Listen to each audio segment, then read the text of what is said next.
আল্লাহ আবার বলেন বান্দা ওয়াকুদুহান নাস ওয়াল হিজারাত, আল্লাহ বলেন বান্দারে আমার জাহান্নামের ইন্ধন হবে, আমার জাহান্নামের লকড়ি হবে, আমার জাহান্নামের জ্বালানি হবে পৃথিবীর বুকে এই সমস্ত মানুষ এবং পাথর।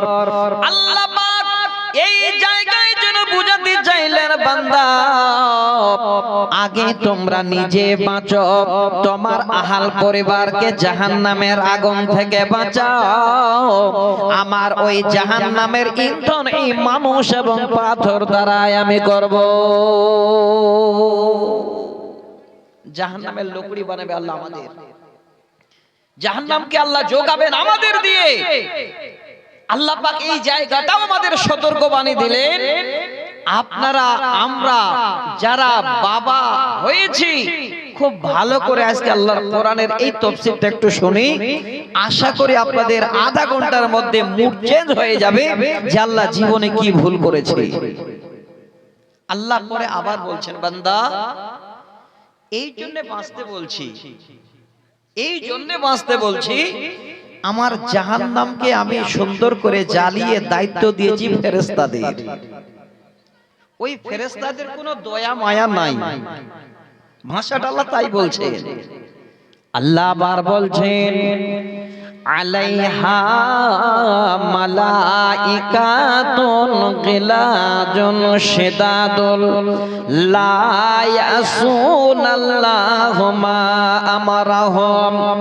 আল্লাহ বলেন বান্দারে কঠিন কষ্ট হৃদয়ে, কঠিন যেন আমি আল্লাহ শক্ত হৃদয়ের ফেরেশতাগুলোকে আমার জাহান্নামকে যেন জ্বালাবার দেখভালের জন্য দায়িত্ব দিয়েছে, আর তারা এতই কঠিন মেজাজের, তারপরেও আমি আল্লাহ তাদের যাই করতে বলি তারা তাই করে।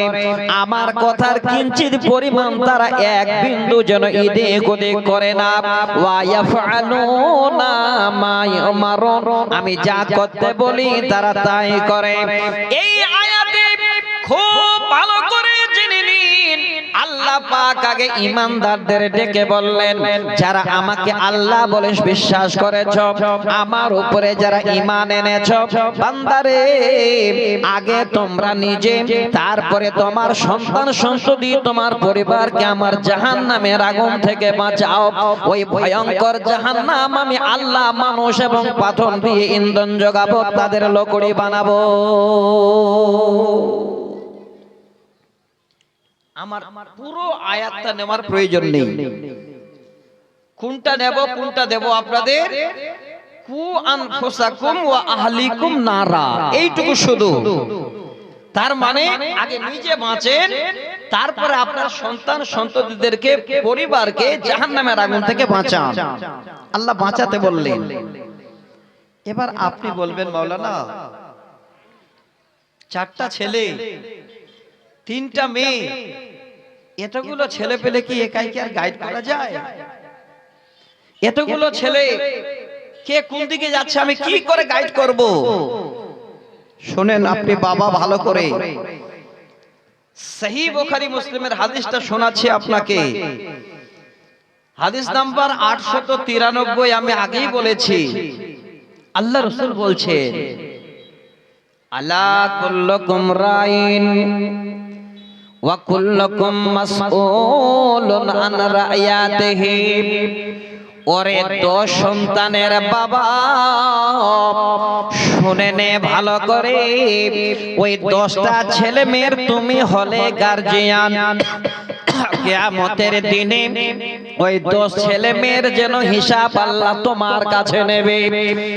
একজন কোন বাবা যেন এই রকমের কথা না বলে আমার ছেলে বড় হয়ে গেছে আমার কথা ধরে না, এই ছেলেকে আমি কেমন করে গাইড করব, এই ছেলে আমার কাছে যেন ভিড়তে চায় না।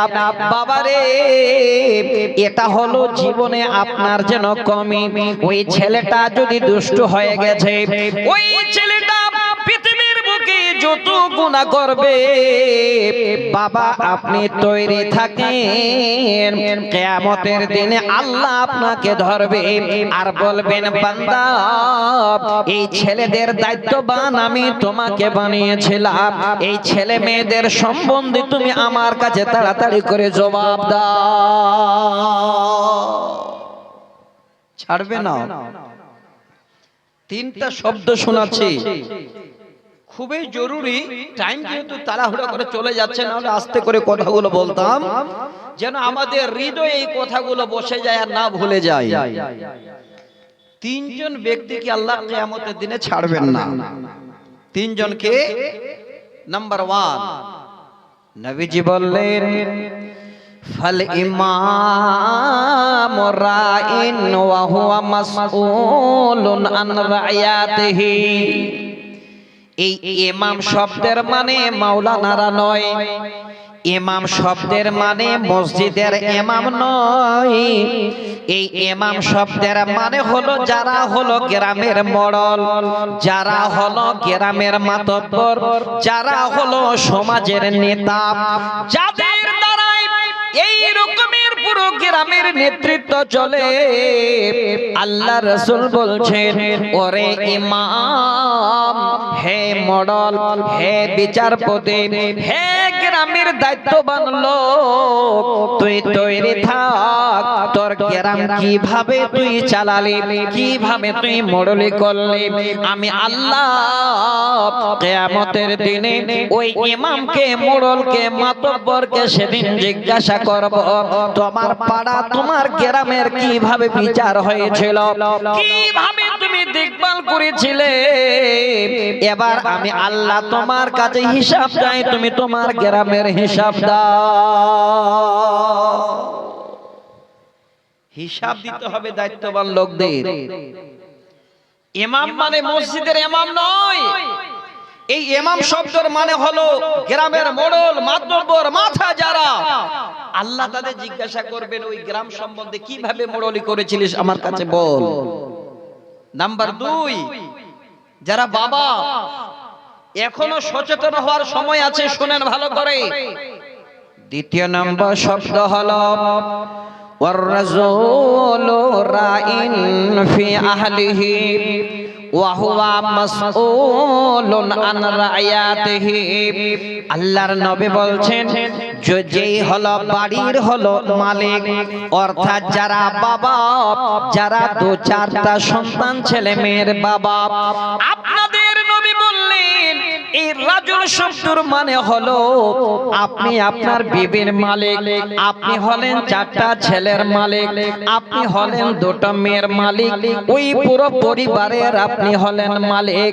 আল্লাহ রাসূল বলেন হে বাড়ির মালিক, আমি আল্লাহ তোমাকে মালিকানা দিয়েছি, কিয়ামতের দিনে আমি তোমার বাড়ি সম্বন্ধে জিজ্ঞাসা করব। হে বাপ, হে বন্ধু, আজকে আপনারা কথাটা ভালো করে শুনেন। আপনার যদি 4টা ছেলে থাকে, 2টা মেয়ে থাকে, ওই ছেলেদের কি করে ছোট থেকে লালন পালন করে বড় করলেন, ওই ছেলেরা কি খেলো, কি পড়ালেন, কি শোনালেন, আল্লাহ রাব্বুল আলামিনের কাছে ছেলেদের জন্য বাবাকে জবাব দিতে হবে। এবার বলেন বাবাদের কত বড় দায়িত্ব রয়েছে সন্তানদের প্রতি, ছেলে মেয়েদের প্রতি। যদি বাবা ছেলে মেয়েদের দায়িত্ব পূরণ না করতে পারেন, আপনার কিয়ামতের দিনে যেন সেদিন সমস্ত রকমের জবাব বন্ধ হয়ে যাবে। শুধু তা নয়, যদি ছেলে মেয়েদের জীবনে জন্ম দিয়ে ধোঁকা দিয়ে দুনিয়া করে চলে যান, আল্লাহর জান্নাত আপনার জন্য হারাম হয়ে যাবে। বাবাদের দায়িত্ব ছেলে মেয়েদের গাইড করা। কিভাবে গাইড করবেন? প্রাথমিক অবস্থা আমি বলে দিচ্ছি। যত ছেলে মেয়ে বাবার ঘরে জন্ম নেয়, এই ছেলে মেয়েরা হলো বাবার আমানত। কথাটা একটু বুঝবেন, ছেলে মেয়েরা হলো বাবার আমানত। এই আমানতের দেখভাল করা পুরো দায়িত্ব থাকবে বাবার। আপনি বলবেন যে মাওলানা আমি তো ছেলেদের দেখছি ভালো খাবার দিচ্ছি, ভালো জামা কাপড় পরাচ্ছি, ভালো জায়গায় দামি গাড়িতে ঘুরিয়ে নিয়ে বেড়াচ্ছি, এর মানে এই দায়িত্ব পূরণ করা নয়। এক নম্বর দায়িত্ব পূরণ করা হলো আপনার ছেলেটা যখন সবেমাত্র কথা বলতে শিখলো, ছেলেটা আস্তে আস্তে যখন 2, 4, 5, 7 বছর হয়ে গেল, আল্লাহ,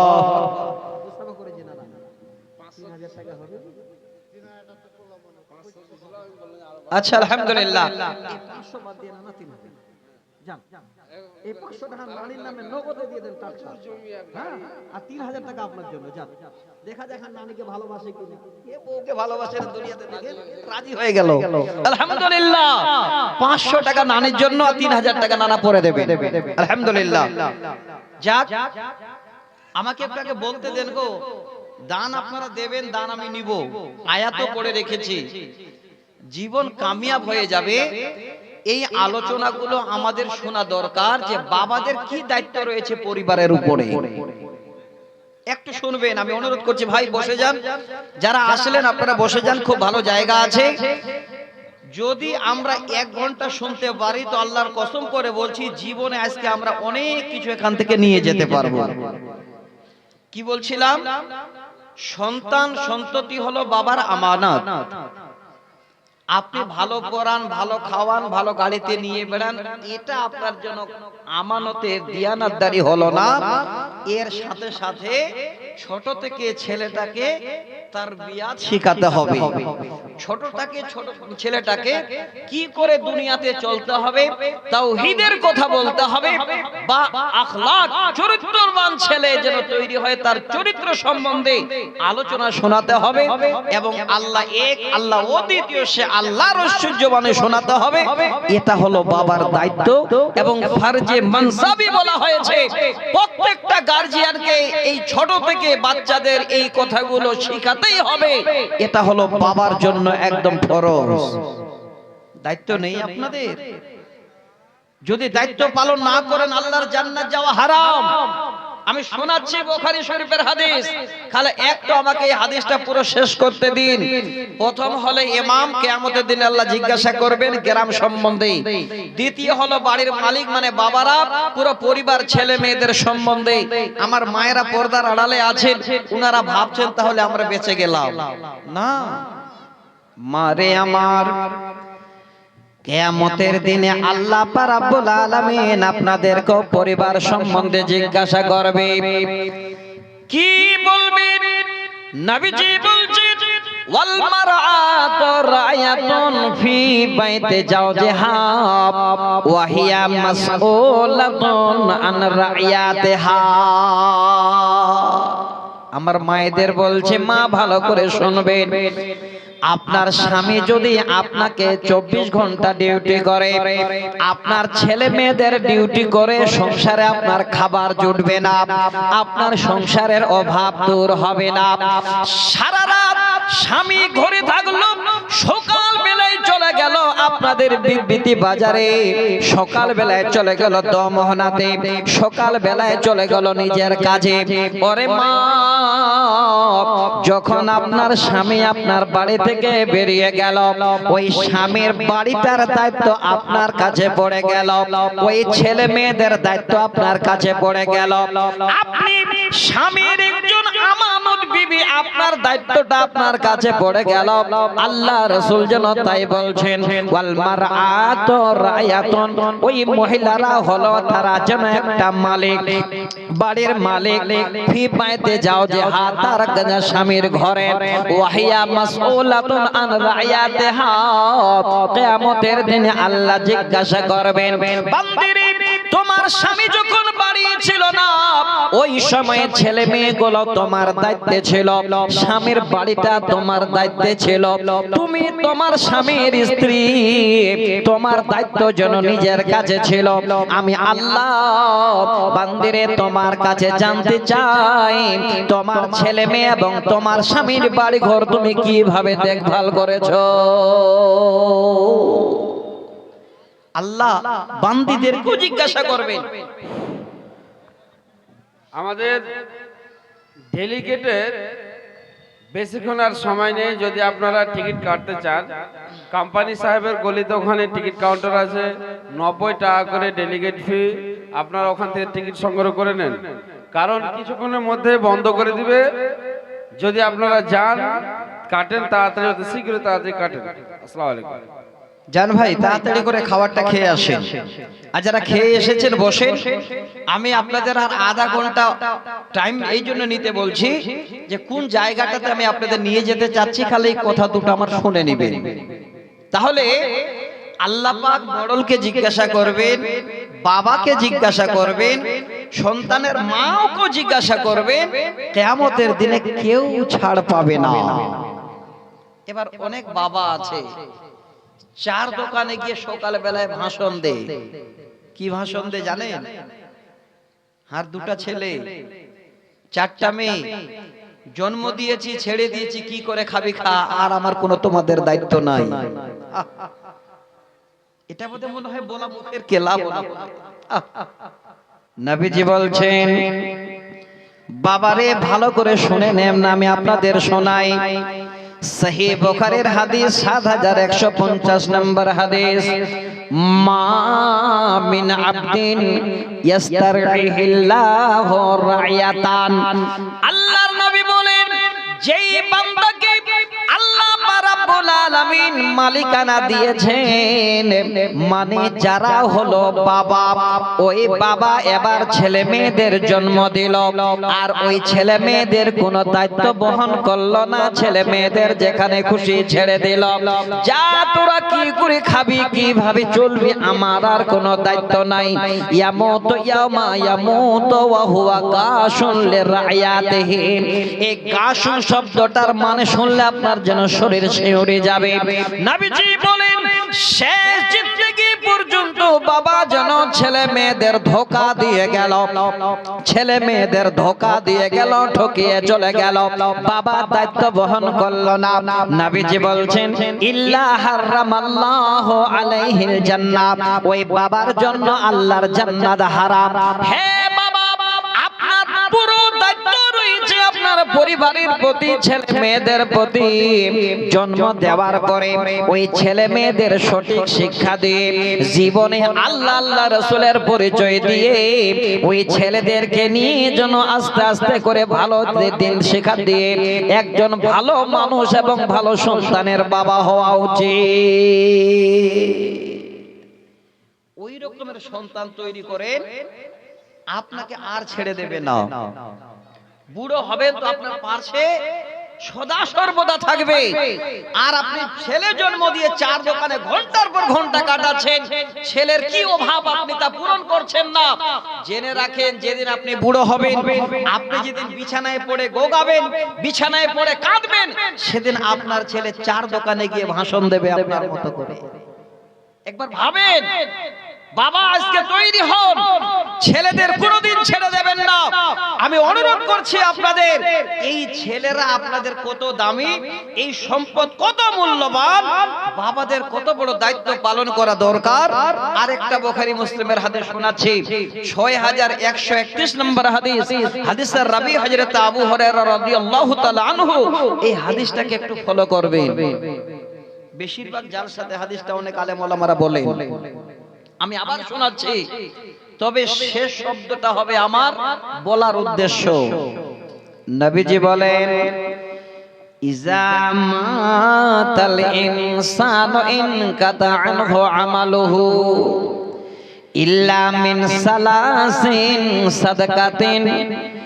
আল্লাহর রাসূল বলছেন, যখন কোন মানুষ মারা যায়, তার দুনিয়াবি সমস্ত রকমের আমল তার জন্য যেন মুনকাতা হয়ে যায়, ছত্রভঙ্গ হয়ে যায়, ছিন্ন ছাড়া হয়ে যায়। হে ভাই, আজকে আপনি বেঁচে আছেন, যদি রাস্তায় চলতে চলতে একটা যদি ইটকে আপনি পা দিয়ে হটিয়ে দিন, তারও আপনি যেন নেকি পাবেন, কবর এর বিনিময়ে পাবেন। কিন্তু ভাই রে, যখনই চোখ দুটো বন্ধ হয়ে যাবে, আল্লাহর নবী বলছেন, যখনই মানুষ মারা যাবে, মারা যাওয়ার পরে দুনিয়াবি সমস্ত আমল তাদের জন্য বন্ধ হয়ে যায়। জীবনে কি করলেন না করলেন শেষ। কিন্তু এই মাঝখানে একটু কিন্তু আছে, ইল্লা শব্দ দিয়ে। নবীজি বলেন ইল্লা মিন সালাসিন, তিনটি আমল দুনিয়াতে এমন আছে, এই আমল মরে যাওয়ার পরেও কোনোদিন যেন বন্ধ হয় না, আর বন্ধ হবে না। এই তিনটি আমল, হ্যাঁ বাবা, যারা সন্তানের বাবা খুব ভালো করে শোনেন, আপনাদের দ্বারাই হয়েছে কিনা আজকে নিজে বিবেক বিবেচনা করবেন। এক নাম্বার হলো সাদকায়ে জারিয়া। আপনি যদি আল্লাহর রাস্তায় সাদকা করে যান, জীবন বেঁচে আছে আপনি হাত বাড়িয়ে দিয়ে গেলেন, জীবন বেঁচে আছে আপনি মাদ্রাসায় 2-4-10,000 টাকা দিয়ে গেলেন, জীবন বেঁচে আছে রাস্তার ধারে একটি বড় গাছ আপনি লাগিয়ে দিলেন, আস্তে আস্তে গাছ বড় হলো, যত পথিক রাস্তা দিয়ে যাবে ছায়ায় বসবে, আপনি মরে যাবেন, কবরে চলে যাবেন, আপনার হাড় মাংসগুলো মাটিতে খেয়ে নিবে। ওই গাছের ছায়া, ওই সাদকায়ে জারিয়া আপনার আত্মার জন্য সুন্দর করে আবার খোরাক যোগাবে। নবীজি বলেন কেউ যদি রাস্তার ধারে একটা টিউবওয়েল দিয়ে দেয় আর ওই লোকটা মারা যায়, টিউবওয়েলে যত লোক পানি পান করবে, যে মারা গেল তার কবরে যেন নেকি জারি থাকবে। মাদ্রাসায় যদি 10,000 টাকা, 2,000 টাকা, 1,000 টাকা দিয়ে দেন, মাদ্রাসা থেকে যাবে, আপনি মরে যাবেন, এর জারি আপনার জারি থাকবে। এটা আমার বলার উদ্দেশ্য নয়, কালে হাদিসটার তরজমাটা শোনালাম, তাহলে বুঝতে পারা গেল এক নাম্বার হলো সাদকায়ে জারিয়া। মরার পরে কবরে আপনি পাবেন সাদকায়ে জারিয়া, যেই সাদকাটা আপনার জারি থাকবে কবরে। এই রকমের কিছু কাজ জীবিত থাকতে, মরার পরে নয়, যা করবেন জীবিত হালাতে করে যাবেন, এর বিনিময়ে কবরে পাবেন। এক নাম্বার 2, আও ইলমিন ইনতাফাহু বিহি, এমন জ্ঞান অর্জন করলেন যে জ্ঞানের দ্বারা যেন মানুষ উপকৃত হয়। উদাহরণস্বরূপ বলি, একজন মাস্টার মশাই আছেন, উনি এবার আরো ছাত্রদের শিক্ষা দিলেন, তার ছাত্ররা তার ছাত্রকে শিক্ষা দিল। মাওলানা সাহেবেরা যেন 2 জন হাফিজ বানালো, মাদ্রাসায় ছাত্র যেন 2 জন মাওলানা বানালো, ওই ছাত্ররা আবার কাউকে পড়াবে। এইভাবে চলতেই থাকবে, এইভাবে চলতেই থাকবে। নবীজি বলছেন এর বিনিময়ে কবরে থাকবে, আর কোনোদিন বন্ধ হবে না সেই জারিয়া। 3 নাম্বার হলো বাবা, আপনারা ভালো করে শুনে রাখেন, আও ইলমিন ইনতাফাহু বিহি, আও ওয়ালাদিন সালিহিন ইয়াদউ লাহু। এই সালে শব্দটা বলার উদ্দেশ্য হলো, বাবারে আপনি একজন বাবা, বাবা হয় আপনার 1 নম্বর দায়িত্ব হবে আপনার পুরুষে যে সন্তান জন্ম নিল, আপনার ঘরে যে সন্তান জন্ম নিল, বাবা ওই সন্তানটাকে আপনাকে নিজে আগে নেককার বানাতে হবে, সুসন্তান বানাতে হবে, সুশিক্ষা দিতে হবে। যদি একজন নেককার সন্তান বানিয়ে বাবা আপনি মারা যান, ওই সন্তান যখন আপনার জন্য দোয়া করবে, রব্বির হামহুমা কামা রাব্বায়ানি সাগীরা, ওই সন্তানের যেন জারিয়া আপনি কবরে পেতেই থাকবেন। আমার বলার উদ্দেশ্য হলো, বাবারে সমস্ত বাবাদের দায়িত্ব হলো পৃথিবীর বুকে যত সন্তান আপনার ঘরে আছে, ওই সন্তানদের নেককার, দিনদার, ঈমানদার যেন আপনি তৈরি করতে পারে। এটা দায়িত্ব বাবার, মৌলভী সাহেবদের আগে নয়, আগে বাবার। এই দায়িত্ব আগে আপনাকে পালন করতে হবে। যদি আপনি পালন না করেন, আপনার ঘাড়ে কেন এই যে সমস্ত রকমের দোষ আল্লাহ চাপিয়ে দেবেন? আরেকটা হাদিস শোনাচ্ছি, তাহলে বুঝে আসবে, এবং এই হাদিসের সঙ্গে বিজ্ঞানকে মিলাবেন। আর পৃথিবীর বুকে একজন বিজ্ঞানী এসেছিলেন, বৈজ্ঞানিক এসেছিলেন, তিনি হলেন নবী মুহাম্মদ রাসূলুল্লাহ সাল্লাল্লাহু আলাইহি সাল্লাম। তিনি সেই বিজ্ঞান যেন পৃথিবীর বুকে মানুষের কাছে দিয়ে গেছেন। এখন যত বৈজ্ঞানিক আছে, আল্লাহ রাসূলের সেই বিজ্ঞান, সেই চর্চা থেকে গবেষণা করে মানুষকে সব জ্ঞান দিচ্ছে। তিনি কি জ্ঞান দিয়ে গেছেন? হাদিসটা আবারও বলছি, সহিহ বুখারীতে। আমি আগেই বলেছি যে এইটুকু বলবো একটা বিষয়ের উপরে, যে কথাগুলো বলবো প্রত্যেকটাই হাদিস একদম দলিল সহকারে। বুখারী মুসলিমের হাদিস, হাদিস নাম্বার 1359 একদম সহি সনদে। আবারো শোনাচ্ছি, বাবা কত বড় দায়িত্ব আজকে আপনার আর আমার সন্তানের প্রতি। নবীজি বলেন, মা মিন মাউলুদিন ইল্লা ইউলাদু আলাল ফিতরা। এই হাদিসটাকে আপনারা মোবাইলে মিলাবেন। এই বিজ্ঞান আপনারা কোথায় পেলেন? এই বৈজ্ঞানিক পদ্ধতিতে কি করে পৃথিবীর বুকে বাচ্চা জন্ম নেয় দেখতে পেলেন? এই মোবাইলে সব আমি এই হাদিস থেকে তথ্য দিচ্ছি আপনাদের। আলহামদুলিল্লাহ, ছোট্ট একটা ছেলে 550 টাকা দিয়ে গেলেন। একটু ধৈর্য ধরেন, মাদ্রাসা বাঁচিয়ে আপনাদের রাখতে হবে। এই তথ্য আপনারা সারা জীবন খুঁজে পাবেন। একজন আদর্শ সন্তান তৈরি করবেন, মরে যাবেন কবরে তার বিনিময় পেতে থাকবেন, বন্ধ হবে না। তাহলে একটু ধৈর্য ধরেন, হাদিসটা বলি। নবীজি কি বললেন? ওরে পৃথিবীর মানুষ, শুনে রাখো, মা মিন মাউলুদিন ইল্লা ইউলাদু আলাল ফিতরাত। পৃথিবীর যত বাচ্চা জন্মগ্রহণ করে সমস্ত বাচ্চারা ইসলামের ফিতরতের হালাতে জন্মগ্রহণ করে।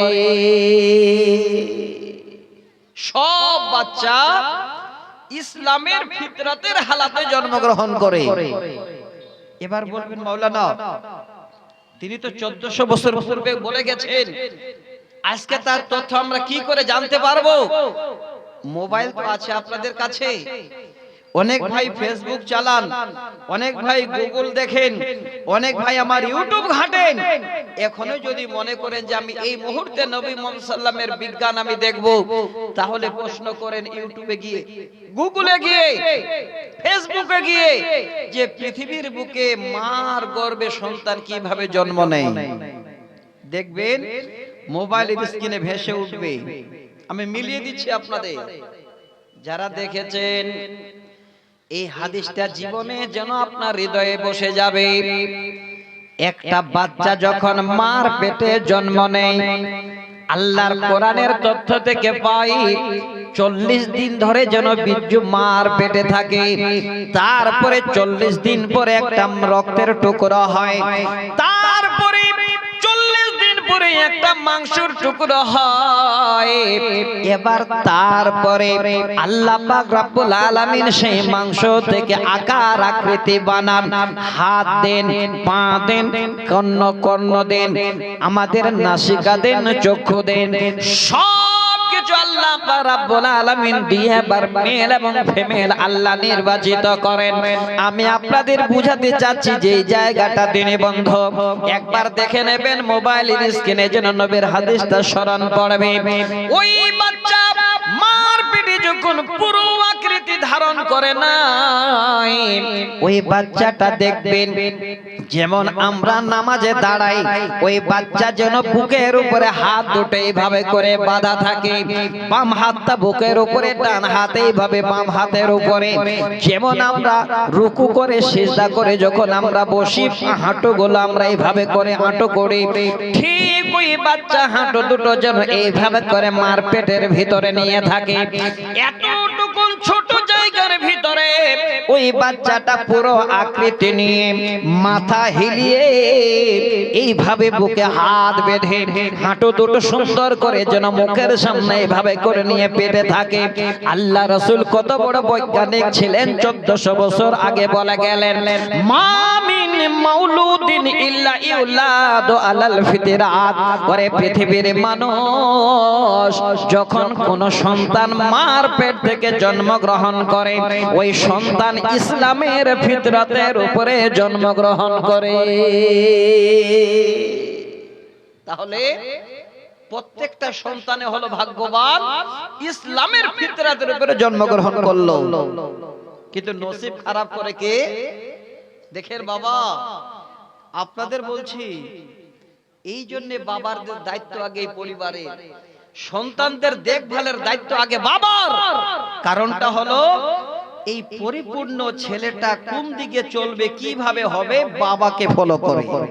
নবীজি বলছেন, ফা আবাওয়াহু ইউহাব্বিদানিহি ওয়া ইউনাসসিরানিহি ওয়া ইউমাজ্জিসানিহি। নবী বলেন ওই বাচ্চা জন্মের পরে বাবা যদি ইহুদি কালচারের হয়, ইহুদিদের মতো চলন গঠন হয়, তাহলে সে বাচ্চাটা বাবাকে ফলো করে ইহুদির যেন বাচ্চা হয়ে যায়, ইহুদির মতো হয়ে যায়।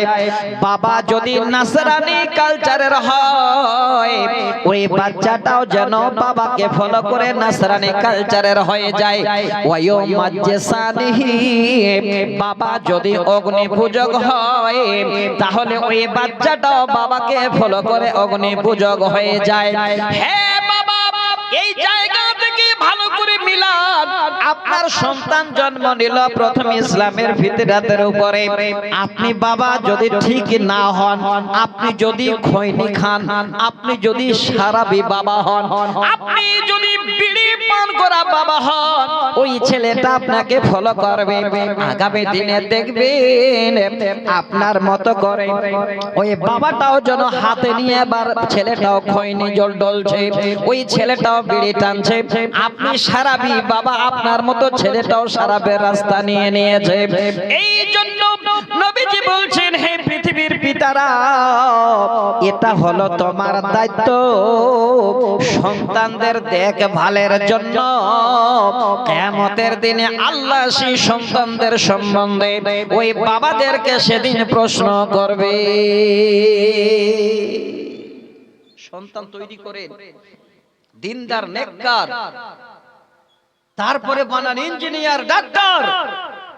আজকে একবার খুঁজে দেখবেন, আলহামদুলিল্লাহ শত শত ইমানদার ডাক্তার তৈরি হয়ে গেছে, শত শত ইমানদার ইঞ্জিনিয়ার তৈরি হয়ে গেছে।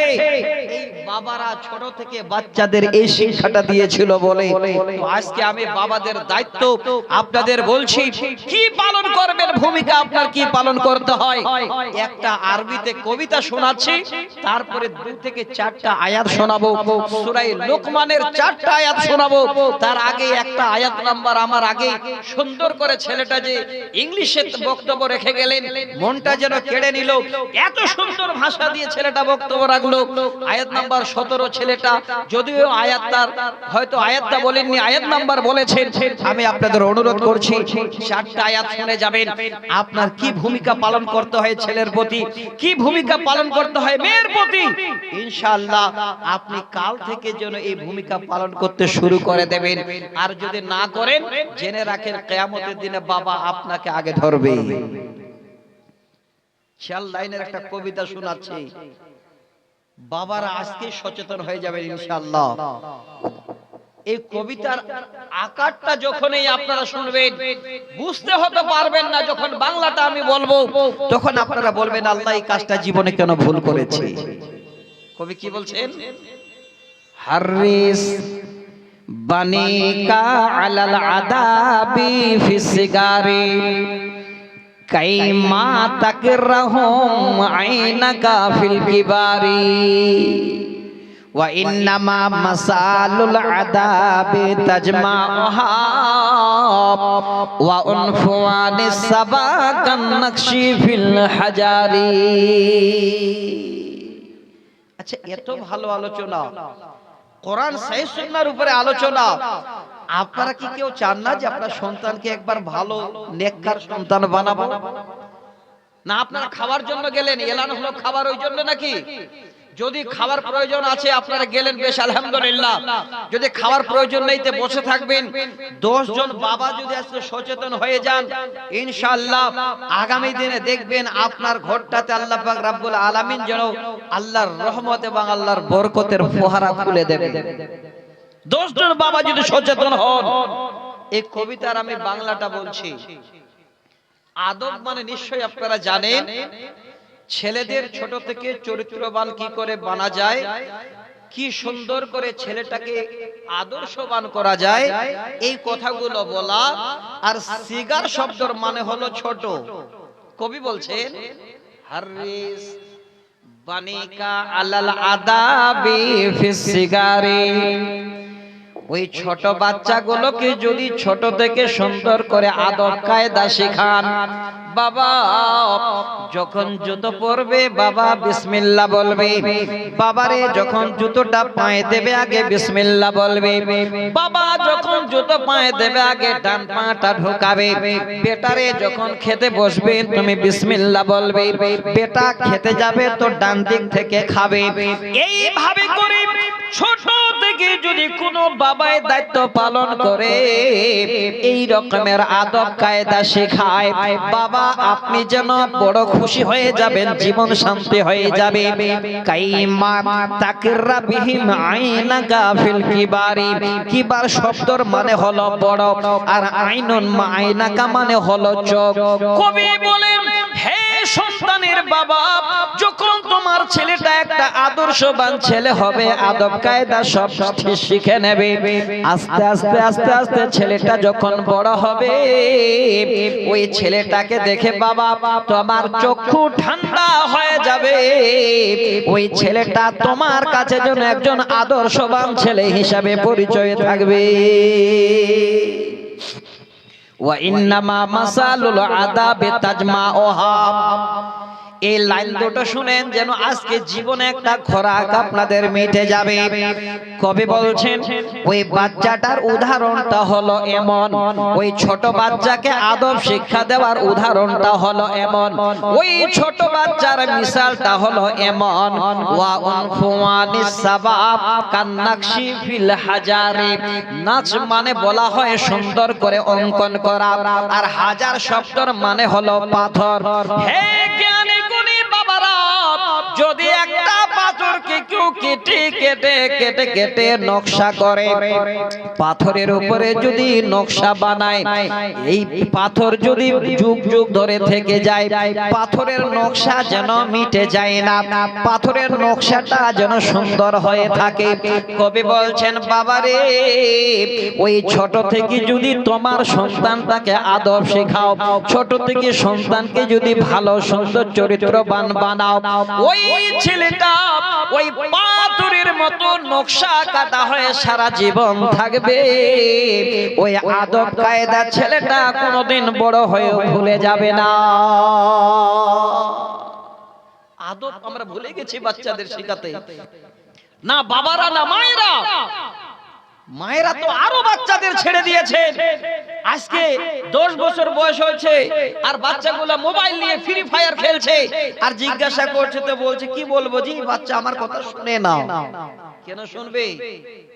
আপনি কি এই কোরআন হাদিসগুলো শুনেননি? আজকাল আমার মায়েরা এই বাচ্চাটাকে 10 বছরের মধ্যে যে আপনার কাছ থেকে দূরে সরে যাচ্ছে, এটা বাচ্চাটার দোষ নয়, এটা মায়ের দোষ। যদি বলেন কি করে? আগের যুগের মায়েরা, আগের জামানার মায়েরা খাবার এলানটা করলে এখন তো সবাই খেতে যাচ্ছে মনে হয় নাকি, না আগে খেয়ে আসবে তারপর বসবে আবার। তো ভাইজান আমি অনুরোধ করছি যারা খাবার প্রয়োজন যাদের আছে আপনারা যাচ্ছেন, খেয়ে আসবেন, যাদের প্রয়োজন নেই আপনারা যাবেন না।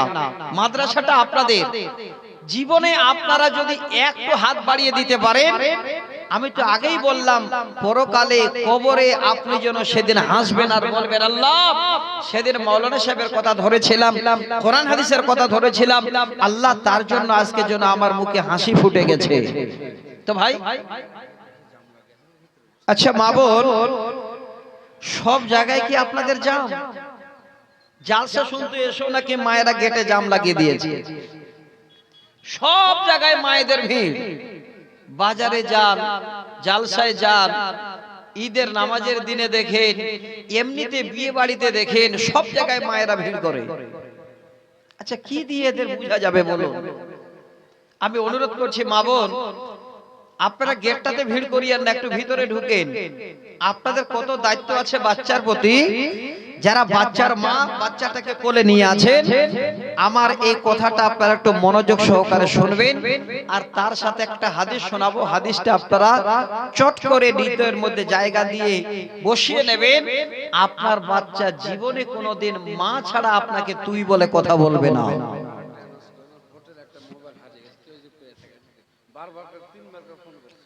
এ ভাই, হোটেলে খেতে গিয়ে একটা মোবাইল হারিয়ে গেছে, ইমানদারের পরিচয় দিয়ে যদি মনে করেন আল্লাহ জীবনে এই মোবাইলটা এমন কোনো কাজ হবে না, একটা লোক কষ্ট পাবে, যদি পেয়ে থাকেন দিনের পরিচয় দিয়ে দয়া করে আপনারা স্টেজে জমা দিয়ে যাবে। একটা মোবাইল হারিয়ে গেছে খেতে গিয়ে, সে হারাতেই পারে, হয়তো পড়ে গেছে, কেউ পেয়েছেন, দয়া করে জমা দিয়ে যাবেন, এটা ইমানদারের পরিচয় থাকবে। আজ থেকে 2-3 দিন আগে কোন একটা জালসায় মোবাইল হারিয়ে গেছে, ছোট্ট একটা ছেলে পেয়েছে, ছেলেটা নিয়ে স্টেজে জমা দিল আমার চোখের সামনে। এটা মনে হয় আপনার লক্ষ্মীপুর এরিয়াতে, কিশনগঞ্জ থেকে পশ্চিমে। ভালো লাগলো তো ভাইজান, যদি কেউ পেয়ে থাকেন, বারবার উনি আসছেন, 3 বার এলান করতে বললেন, আমি আজকে এলান করছি, আপনাদের ইমানের পরিচয় দিয়ে মোবাইলটা পেলে একটু স্টেজে দিয়ে যাবেন। কিছু লাভ হবে না, 2-4-5 হাজার টাকা না হলে দাম হবে। এই 2-4 হাজার টাকার জন্য আল্লাহ আপনাকে হয়তো এইরকম শত হাজার টাকা ধ্বংস করে দেবেন। আজকে এই পরিচয়টা দিয়ে একটু মোবাইলটা দিয়ে যান ভাই, একটু কথাগুলো আমার শুনবেন। আমি আগেই বলেছি, অনেক কষ্ট করে আমি আপনাদের কাছে কথাগুলো বলছি। আজকে আমার কষ্টের কথাটা যদি আপনারা শুনতেন, আপনারা আফসোস করতেন, কিন্তু বলবো না। এই জন্য বলবো না, আমি অনেক দূরের মুসাফির, ফজরের নামাজ পড়ে আমি ট্রেনে বসেছি, আর সরাসরি এসে আলহামদুলিল্লাহ কালিয়াচক থেকে একজন ভাইজান 1000 টাকা দান করেছেন। মুর্শিদাবাদ কালিয়াচকের লোক প্রচুর দান করেন, এত দূর থেকে উনি হয়তো মেহমান, 1000 টাকা দিয়েছেন। আচ্ছা, বগুড়াটাঙ্গির রুবেল ভাই বাবা আতিকুর রহমান মারা গেছেন। আচ্ছা, বাবার জন্য 2500 টাকা দিয়ে গেছে। দেখেন, রুহের মাগফিরাতের জন্য দোয়ার দরখাস্ত। আল্লাহ তুমি দানকে কবুল করো, বাবার কবরকে আল্লাহ নূরে মনোয়ার করে দাও। আল্লাহ কিয়ামতের দিনে বাবার সঙ্গে ছেলের পরিচয় দিয়ে জান্নাতুল ফেরদাউসে জায়গা দিও। একবার সকলে পড়ি আল্লাহুম্মা আমিন। তো ভাইজান, আমি আজকে আপনাদের বুঝাতে যাচ্ছি, আল্লাহু আকবার, এই ভাইজানের আম্মি অর্থাৎ আম্মা জান নিজের মা বাবার জন্য উনি দিলেন 1000 টাকা। আরে ভাই, নিজের জন্য, নিজের মা বাবার জন্য উনি দিলেন 200 টাকা। আচ্ছা, দেখছেন, মা তো অবশ্যই, সন্তান তো অবশ্যই বাবা মায়ের জন্য দান করবেই, করতেই হবে। যদি না করেন তাহলে আপনার মা বাবা কবরে আছেন, অপেক্ষা করছেন আমার ওয়ারিসেরা কখন দান করবে। হযরত আব্দুল্লাহ ইবনে মাসউদ রাদিয়াল্লাহু তাআলা আনহু হাদিসের রাবী, একটা হাদিস আমি শোনাচ্ছি আপনাদের, শোনেন। পৃথিবীর বুকে যত রকমের এই মাল আমরা দুনিয়াতে জমা করেছি, সব ওয়ারিসদের মাল। এই মালগুলো ওয়ারিসদের। আপনি আজকেই মরে যান, আপনার একটাও মাল আপনাকে সাথে দেবে না। তারপরের দিনে দেখবেন হয়তো একটু দুঃখ প্রকাশ করার পরে ওয়ারিসেরা তারা এবার ওই মালগুলোকে বন্টন শুরু করে দেবে। অতএব এই মালের উপর তো মোহাব্বত না করে মাদ্রাসাটার জন্য একটু হাত বাড়াবেন আপনারা। যদি হাত বাড়িয়ে দেন, আল্লাহ কোরআনে বলছেন ফালাহুম আজরুহুম ইনদা রাব্বিহিম, এর বিনিময়ে আল্লাহর কাছে প্রতিদান পাবে। ওয়ালা খাউফুন আলাইহিম, সেদিন তোমাদের কোনো ভয় থাকবে না। ওয়ালা হুম ইয়াহজানুন, সেদিন কোনো চিন্তাও তোমাদের থাকবে না। যদি আমরা রাতে দিনে লুকিয়ে প্রকাশ্যে আল্লাহর রাস্তায় দান করি, নবীর মাদ্রাসায় দান করি, তাহলে কিয়ামতের দিনে কোনো ডর থাকবে না, ভয় থাকবে না। তো দিনী বন্ধু, আমি একটু অনুরোধ করছি, আমি হাত আপনাদের কাছে বাড়াবো। যদি মনে করেন 2000, 4000, 5000 করে দেব, 10,000 টাকা করে দেব, আপনারা মাদ্রাসার জন্য দিয়ে যাবেন। আমি মুসাফির দোয়া করব। আর শোনাচ্ছিলাম যে আজকে আমার মায়েদেরকে আগে সচেতন হওয়া দরকার, এই বাচ্চাদের মানুষ করার জন্য দরকার আছে। অনেক মা আমার সুবিধাবাদী হয়ে গেছে, সন্তান পেয়ে তার সাথে সাথে ফকটি একটা মোবাইল পায়। যদি বলেন কি করে, আগের যুগে বাচ্চা যখন কান্না করত, মায়েরা কাজ ছেড়ে দিয়ে রান্না করছে, ওই অবস্থায় তাড়াতাড়ি করে গিয়ে বাচ্চাটাকে বুকে জড়িয়ে ধরে কোলে নিয়ে বসতো আর আখা জ্বালাতো, আর আব্বা বলে ডাকতো। আলহামদুলিল্লাহ, আল্লাহু আকবার। এই যে ভাইজান তার পুত্র মারা গেছেন, 850 টাকা দান করেছেন। আইরে দানি, দেখেন যারা চলে গেছেন তাদের স্মরণ হচ্ছে আজকে। তার জন্য 800 টাকা একজন দাদু দান করে গেছেন। আল্লাহ তুমি দানকে 850 টাকা, আল্লাহ তুমি দানকে কবুল করো, আল্লাহুম্মা আমিন। আচ্ছা ভাইজান, আমার মা বোন, আমি আপনাদের অনুরোধ করছি, যে যে হালাতে আছেন একটু বেশি বেশি করে হাতটা বাড়িয়ে দেবেন, আর আমার কথাগুলো একটু শুনবেন। আমি আগেই বলছি, আমার কথা একটাও মন গড়া আমি বলছি না, প্রত্যেকটা আপনাদের দলিল দিচ্ছি, আবারও দলিল দেব, যদি আপনারা একটু ধৈর্য সহকারে নিতে পারেন।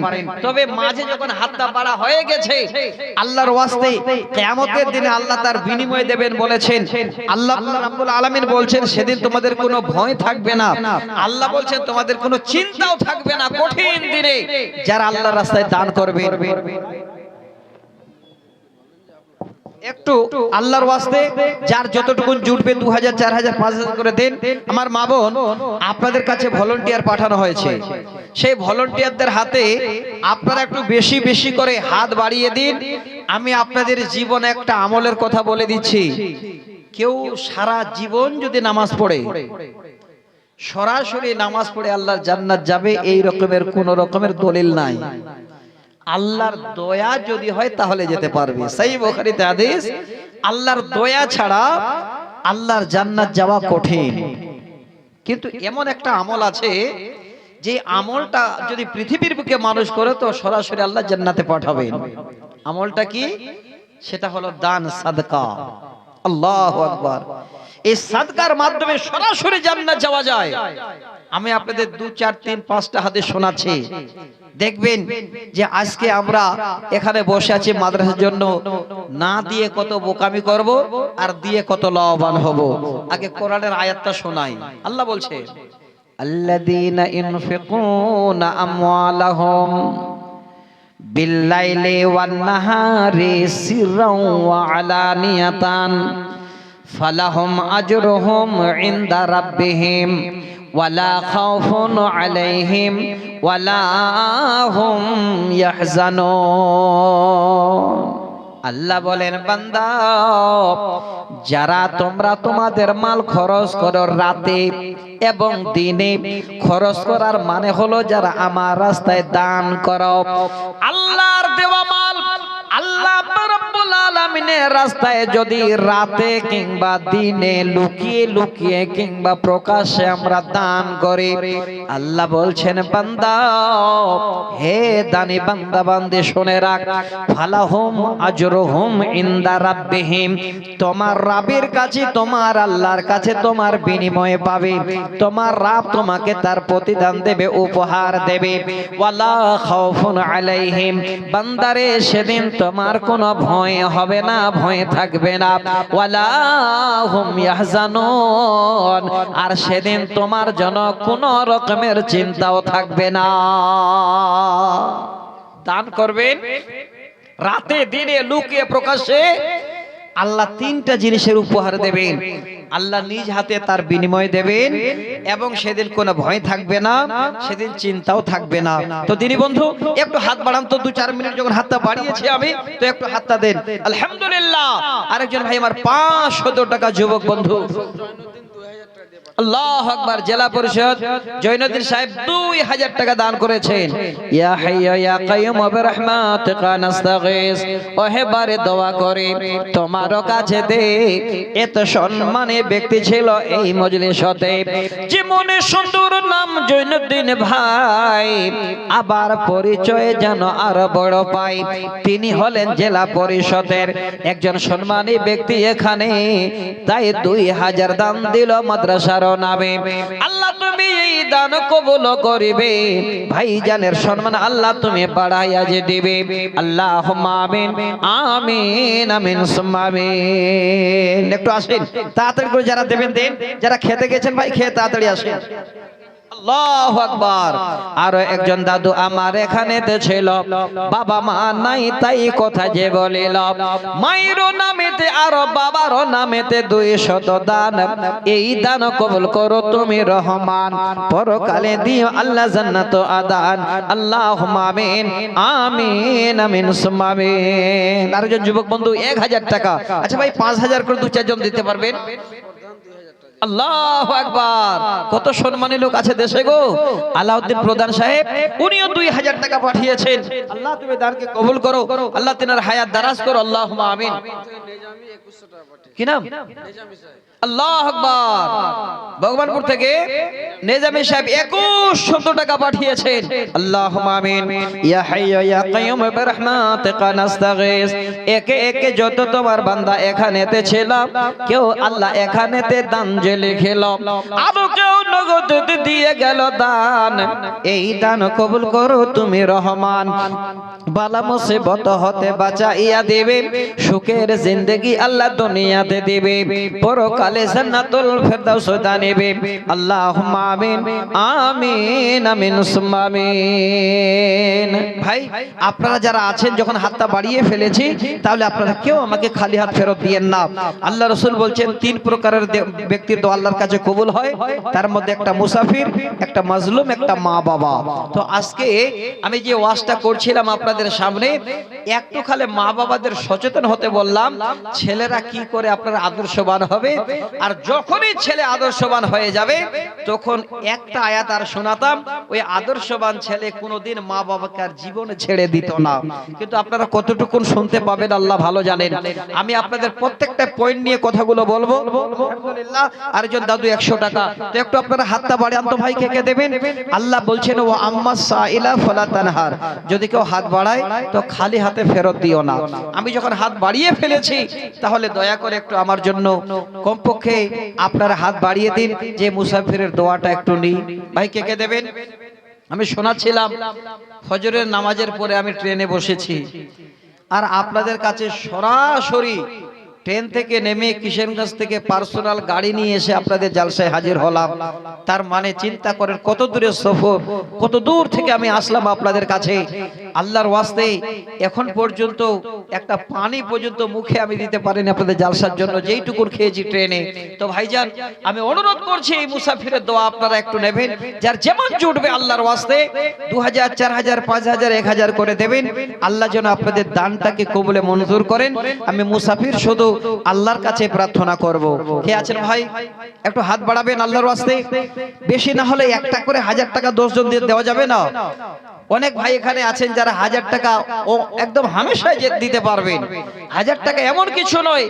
এখন বর্তমানে যে ভাইরা আমার মোবাইল ইউজ করছে, যারা আরো আবল তাবল কিছু খাচ্ছে, দিনে 3, 4, 5 প্যাকেট করে, আমার মনে হচ্ছে 150, 200 টাকা বোধহয় মনে হয় দিনে আমার ভাইরা উড়িয়ে দিচ্ছে। হ্যাঁ, বাঁচেন, আমি অনুরোধ করছি। সব থেকে বড় বৈজ্ঞানিকের নাম বলেছিলাম নবী মুহাম্মদ রাসূলুল্লাহ সাল্লাল্লাহু আলাইহি ওয়াসাল্লাম। তিনার বিজ্ঞান এখন হয়তো আপনাদের কানে লাগেনি। যারা আচ্ছা সমিতি মেম্বার, আপনি যেখানে থাকেন ভাই, ফাইজুল হক সাহেব একটু আসবেন তো স্টেজে, দয়া করে একটু আসবেন। আমি আপনাদের বলছি বন্ধু, হয়তো পুরিয়াগুলো খাচ্ছেন, ছিঁড়ছেন, ঢুকাচ্ছেন, খুব ভালো লাগছে। নবীজি যে মানে বিজ্ঞান গবেষণা করে উনি দিয়ে গেছেন, ভালো করে মনে রাখবেন, যদি আপনারা কন্টিনিউ 10 বছর এই গুটকা খান, 10 বছর বিড়ি টানেন, 10 বছর খৈনি খান, এর বিনিময়ে আপনার শরীরে বিশাল বড় একটা জীবাণু যেন আবিষ্কার হবে, আর এর বিনিময়ে হয়তো পৃথিবীর বুকে সবথেকে বড় কষ্ট উপভোগ করতে হবে। আজকে আপনাদের তথ্য আমি তুলে দিচ্ছি। আল্লাহ রাসূল যে কথাগুলো বলে গেছেন মিথ্যা নয়, আমার একদম চোখে দেখা এই রকমের কত নিশাখোরকে আমি দেখলাম। ডাক্তারের কাছে নিয়ে গেছে, তো ডাক্তার বলছে যে তাকে আর চিকিৎসা করে লাভ নাই, তার সবকিছু নষ্ট হয়ে গেছে। আমার বাড়িটা নিশ্চয়ই আপনারা জানবেন, বেলপুকুর আল আমিন মিশন, যেটা বর্তমানে আমাদের উত্তরবঙ্গের বিশাল একটা নামি দামি জায়গা। সেই মিশনের একজন ফার্স্ট ক্লাস টিচার, এত ভালো টিচার, ইংলিশের বাঘ বলা হতো। পরবর্তীতে জানা গেল ক্যান্সারে মারা গেছেন, পরে সরকারি চাকরিও পেয়েছিল। খৈনি খেত, খৈনি যেখানে লাগাতো ওই জায়গাটাতে ইনফেকশন হয়ে ক্যান্সার হয়ে যায়। একবার সচেতন হন, যে গুটকা খেয়ে আপনারা পিপটা ফেলছেন, বিশ্বাস যদি না হয় গুটকাটা খেয়ে একবার আপনার নিজের সাদা কোন একটা জামাতে ফেলবেন, দেখবেন হাজার যদি সাবান দিয়ে ধুইতে যান ওই দাগটা কোনোদিন মিশাতে পারবেন না। তাহলে এইখান থেকে একবার আপনারা চিন্তা করেন, গবেষণা করেন, আপনার ভিতরে পাঁচটা তাহলে ওই গুটকা এত বড় পুরিয়া কত নষ্ট করে দিতে পারে। ভাইজান আমি অনুরোধ করব, আজকে 1000 করে 10 জনের কাছে চাইলাম, আর কেউ দিতে পারবেন? এটা কে দিল যেন? আচ্ছা আচ্ছা, ওই যে ভাইকে ডাকলাম। আল্লাহু আকবার। ছেলে মারা গেছেন তার জন্য টোটো ড্রাইভার নাকি? আচ্ছা যাক, আলহামদুলিল্লাহ, ছেলে মারা গেছে, 200 টাকা দান করেছেন। আল্লাহ তুমি দানকে কবুল করো রব্বুল আলামিন। আজকে ছেলে যদি বেঁচে থাকতো, কোরআন হাদিসের আলোচনা শুনলেন, হয়তো ছেলেকে গাইড করে মাদ্রাসায় পাঠাতো। আল্লাহ সে ছেলে তোমার কাছে জমা হয়ে গেছে। আল্লাহ গো, এই ছেলেকে তুমি কিয়ামতের দিনে বাবার সঙ্গে পরিচয় দিয়ে আল্লাহ তোমার জান্নাতুল ফেরদাউস নসিব করিও, আল্লাহুম্মা আমিন। আচ্ছা ভাই, আর কে দেবেন? আমি সব থেকে একটু খারাপ পেলাম, আবার বলারও কিছু নেই। অনেকগুলো কমিটি খাবার রান্না করেছে, যদি রান্নাটা বেঁচে যায়, খাবারটা বেঁচে যায়, তাহলে কিন্তু মাদ্রাসার ক্ষতি হয়ে যাবে। আর এলানটা করা হলো, এলানের স্বাদ অর্ধেক ভাই আমার খেতে চলে গেলেন। জানি না এখন ডেলিগেট খেতে গেলেন না বাড়িতে রাস্তা নিলেন, আল্লাহ ভালো জানেন। আলহামদুলিল্লাহ। আরেকজন দাদু 200 টাকা। আচ্ছা কেউ দেবেন ভাই? কেউ দেবেন? একটু হাত বাড়িয়ে তাড়াতাড়ি করে। একটা বুখারী মুসলিমের হাদিস শোনাচ্ছি। আল্লাহ রাসূল বলছেন, মান তাসাদদাকা বিইদলি তামরাতিন মিন কাসবিন তাইয়্যিবিন ওয়ালা ইকবালুল্লাহু ইল্লা তাইয়্যিবা। নবীজি বলছেন, পৃথিবীর বুকে কোন আল্লাহর বান্দা যদি একটু এই রকমের বিচি, খেজুরের বিচির সমান যদি সাদকা করে, আর ওই দানটা যদি হালাল উপার্জনকৃত হয়, ফায়াকবালুল্লাহু বিয়ামিনিহি। নবী বলছেন ওই দানটা আল্লাহ রাব্বুল আলামিন নিজের ডান হাতে কবুল করে নেন। ওই দান কবুল করে আল্লাহ যেন চুপচাপ রেখে দেন না। হাদিসে উদাহরণ দিয়ে নবী বলছেন, হে পৃথিবীর উম্মত, ভাই আর 500 টাকা দেন, দেন মাদ্রাসার জন্য দেন। আলহামদুলিল্লাহ। এই যে পড়েগুলো দেখেন, ওটা তুলে নেন। আলহামদুলিল্লাহ, আলহামদুলিল্লাহ। দেখছেন, একবার নারা দেন, নারে তাকবীর। আমার ভাই বড় একজন পিতা, দায়িত্ববান পিতা, ইনশাআল্লাহ আজ থেকে ছেলেদের প্রতি দায়িত্ব পালন করবেন। উনি 1000 টাকা দিলেন, বললাম তো আলহামদুলিল্লাহ। আরেকজন ভাই 200 টাকা দিয়ে গেলেন। আল্লাহ তুমি দানকে কবুল করো। আল্লাহ আমার ভাইজানদের হায়াত দারাজ করো। আল্লাহ সুখের জিন্দেগি দাও। ছেলেদেরকে আল্লাহ তুমি এই রকমের মানুষ করার তৌফিক দাও, আগামী দিনে ছেলেদের দেখে যেন বাবার আত্মা ঠান্ডা হয়ে যায়। আল্লাহুম্মা আমিন। আর কে আছেন বন্ধু? তাড়াতাড়ি করেন। আজকে আমি আপনাদের যে পয়েন্টটা নিয়ে আলোচনা শুরু করেছিলাম, খুবই জরুরি ছিল পুরো পয়েন্টটা শোনার, তাহলে ভালো লাগলো। আদর্শবান ছেলে, এই আদর্শবান বাবার ঘরে কি করে তৈরি হবে? কু আনফুসাকুম ওয়া আহলিকুম নারা। আল্লাহ কি করে নিজেকে এবং সন্তানদেরকে বাঁচাতে বলেছেন জাহান্নামের আগুন থেকে। কিছু কিছু আপনাদের এরকম মানে পয়েন্ট তুলে দিলে আপনারা খুশি হতেন, একটা দুটো করে উদাহরণ দিলে আরো খুশি হতেন, কিন্তু টাইমটা মেকআপ করা যাচ্ছে না বন্ধু। আরেকজন ভাই আমার 500 টাকা। আচ্ছা আর কে দিবেন ভাই? এই যে দেখেন চাদরটা গেছে আপনাদের কাছে, যদি 200 400 500 10 20 করে মনে চায় তো আপনারা চাদরটা তো দিয়ে দিন। দেন তাড়াতাড়ি করেন, আপনাদের কাছে প্রধান বক্তা এসে গেছেন। আলহামদুলিল্লাহ, আল্লাহু আকবার। এই ভাই আগে 500 দিলেন, আবার 500 দিলেন, আরেকজন ভাই দিলেন 100। মা বোন আপনাদের কাছে অনুরোধ করছি, আপনারা একটু বেশি বেশি করে সাদকা করবেন, দান করবেন। আল্লাহ রাসূল যেদিন মিরাজে যান দেখে আসলেন, বেশিরভাগ মহিলারা জাহান্নামে যাচ্ছে। একদম সহি হাদিস, হাদিস নাম্বার 886। আল্লাহ রাসূল বলছেন, আমি যখন জাহান্নামের গেটে গিয়ে একটু টুকি মেরে তাকালাম, ইত্তালাতু ফিন্নার ফারাইতু আকসারা আহলিহান নিসা। নবীজি বলেন, আমি জাহান্নাম দেখার জন্য আবেদন করলাম, আমাকে নিয়ে যাওয়া হলো। সেই জাহান্নামের গেটে গিয়ে যদি টুকি মারলাম তো দেখি আল্লাহর জাহান্নামে দলে দলে জামাতে জামাতে শুধু মেয়ে মানুষেরা তারা জাহান্নামে যাচ্ছে। এজন বাপ 200 টাকা দিলেন, আল্লাহ তুমি কবুল করো, আল্লাহুম্মা আমিন। মা জননী, আপনাদের জাহান্নাম থেকে বাঁচার উপায় আল্লাহ রাসূল পরে বলছেন সহিহ বুখারীর 2য় খণ্ডে 16 পারায় হযরত আবু সাঈদ আল খুদরি রাদিয়াল্লাহু তাআলা হাদিসের রাবী। এবার নবীজি হাদিস শোনাচ্ছেন মহিলাদের, হে মহিলারা, ইয়া মাসারান নিসা তাসাদদাকনা ফা ইন্নী উরিতু কুন্না আকসারা আহলি আন-নার। হে মেয়েরা, আমি তোমাদের বলছি তোমরা বেশি বেশি করে সাদকা করো, আমি দেখে এসেছি তোমরা বেশি জাহান্নামে যাচ্ছ। এখান থেকে কে বুঝতে পারলেন বোন আমার, মায়েরা আমার, জাহান্নাম থেকে বাঁচার জন্য যেন উপায় নবী বললেন সাদকা বেশি করে দান করো, সাদকা করো। এবার নবীকে প্রশ্ন করছেন ফাকুলনা বিমা ইয়া রাসূলুল্লাহ, নবী গো আমরা কেন বেশি জাহান্নামী, জাহান্নামে যাওয়ার কারণ আপনি একটু আমাদের যদি শোনাতেন খুশি হতাম। নবী বলছেন শোনো রে, জাহান্নামে যাওয়ার কারণ বড় নয়, ছোট ছোট কারণে জাহান্নামে যাও। ক্বালা তাকসারুল লা'না ওয়া তাকফুরুনাল আসীরা, অল্প কথায় তোমাদের মন ভরে না আর তাড়াতাড়ি করে স্বামীর কথাকে তোমরা অমান্য করে দাও, এই কারণে তোমরা বেশি জাহান্নামে যাও। অতএব জাহান্নাম থেকে বাঁচার জন্য বেশি বেশি করে সাদকা করো। সাদকা করতে বলেন জাহান্নাম থেকে বাঁচার জন্য। তো মা বোন আমি অনুরোধ করব দয়া করে আপনারা যে চাদরটা গেছে আপনাদের কাছে একটু বেশি বেশি করে সাদকা করেন, দান করেন। আমি আপনাদের কাছে আর বেশি লম্বা করব না। যে ভাইরা খেতে গেছেন আমি অনুরোধ করছি আপনারা চলে আসেন ভাই, খেয়ে দিয়ে বাড়ি পালাবেন না কেউ।